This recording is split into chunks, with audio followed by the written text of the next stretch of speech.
ini aku mau kasih tahu kamu tentang serba-serbi bank syariah. Wih, tentunya ini pengetahuan yang penting banget untuk kamu yang ingin memakai produk atau jasa ini. Oke, tanpa berlama-lama, yuk kita bahas pengertian bank syariah. Bank syariah adalah lembaga keuangan yang usaha pokoknya memberikan kredit dan jasa-jasa lain dalam lalu lintas pembayaran serta peredaran uang yang beroperasi disesuaikan dengan prinsip-prinsip syariah. Maksudnya, aturan perjanjian harus berdasarkan hukum Islam antara bank dengan pihak lain, seperti mudharabah atau bagi hasil, musyarakah, penyertaan modal, murabahah atau prinsip jual beli, dan masih banyak lagi. Lalu, tujuan didirikannya bank apa sih? Yap, tujuannya adalah menyediakan fasilitas keuangan dengan mengupayakan instrumen keuangan yang sesuai dengan ketentuan dan norma syariat Islam.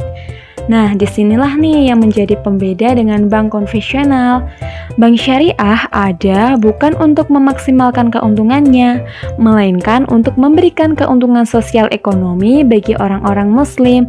Masya Allah, semoga tujuan tersebut bisa tercapai ya. Nah, bank syariah ini pasti mudah dikenali karena memiliki karakteristik sebagai berikut.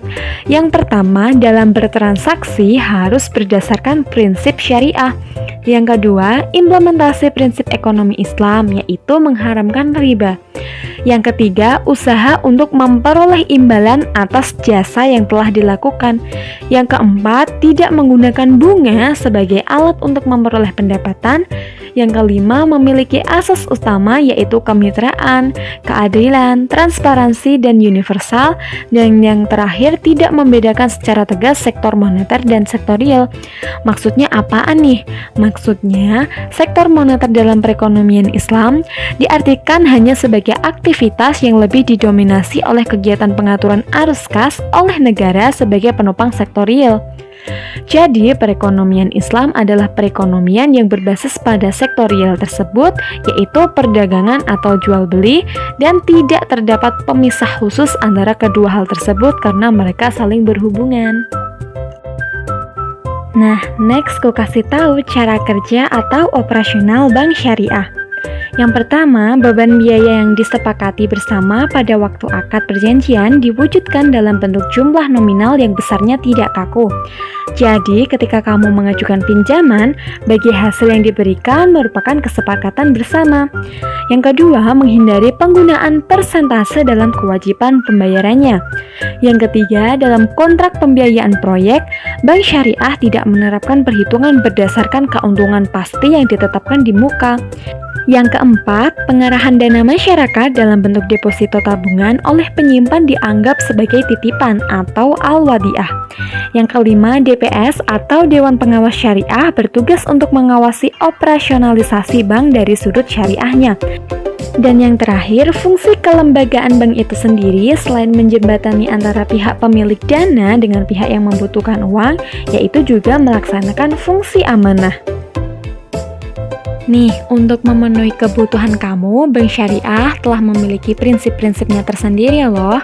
Di antaranya ada mudharabah, yaitu akad kerjasama antara pemilik modal, pengelola dana yang keuntungannya bagi hasil menurut kesepakatan awal. Kemudian ada musyarakah atau akad kerjasama untuk mendirikan usaha bersama dan mengelolanya. Keuntungan dibagi sesuai kesepakatan sedangkan kerugiannya ditanggung menurut kontribusinya modal masing-masing.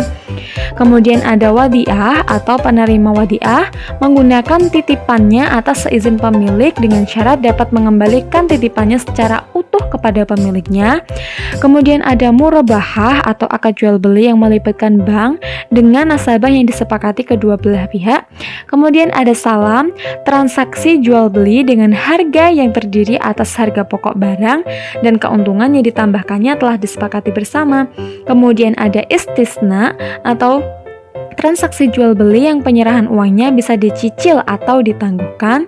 Kemudian ada ijarah atau pemindahan jasa dengan pembayaran upah sewa tanpa diikuti dengan pemindahan kepemilikan.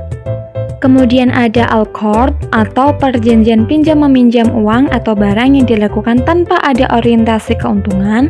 Kemudian ada hawalah atau hiwalah, yaitu prinsip hawalah diartikan sebagai pengalihan utang dari orang yang berutang kepada orang lain yang wajib menanggungnya. Yang terakhir ada waqalah atau meminjamkan dirinya untuk melakukan sesuatu atas nama diri pihak lain. Namun dalam perjalanannya, bank syariah masih memiliki beberapa kendala. Yang pertama ada kelemahan dari sumber daya manusianya, yaitu ada penguasaan konsep operasional bank syariah yang masih kurang, lalu terpengaruh pengelolaan bank konvensional, dan juga sikap inkonsistensi yang fatal. Yang kedua, kurang siapnya si pengguna jasa yang disebabkan oleh kurangnya sosialisasi tentang konsep bank syariah. Lalu ada konsep perbankan konvensional yang telah mengakar, ditambah lagi tokoh masyarakat yang kurang berperan sebagai media transformasi edukasi, sosialisasi sehingga masih banyak pihak yang belum mengenal kelebihan bank syariah. Terakhir, ditambah lagi pemerintah sendiri juga belum secara tegas memberikan dukungan regulasi melalui Pra Undang-Undang Nomor 10 Tahun 1998. Next, secara singkatnya, kegiatan apa saja yang dilakukan oleh bank syariah? Yaitu menghimpun dana dalam bentuk simpanan berupa giro, tabungan, deposito atau bentuk lainnya, lalu menyalurkannya melalui pembiayaan serta jasa lainnya berdasarkan akad syariah. Nah, itu tadi merupakan penjelasan singkat mengenai bank syariah. Semoga kamu menjadi lebih memahami dan mengenal manfaat serta kelebihan apa saja yang bisa diambil dari bank syariah, sehingga kamu sebagai seorang muslim juga bisa menerapkan apa yang menjadi perintah sesuai syariat agama. Amin. Kalau kamu punya pertanyaan, boleh banget ditanyakan di kolom komentar. Semoga video ini menambah wawasan kamu, dan sampai jumpa di video selanjutnya. Jangan lupa like, share, comment, and subscribe. Bye-bye.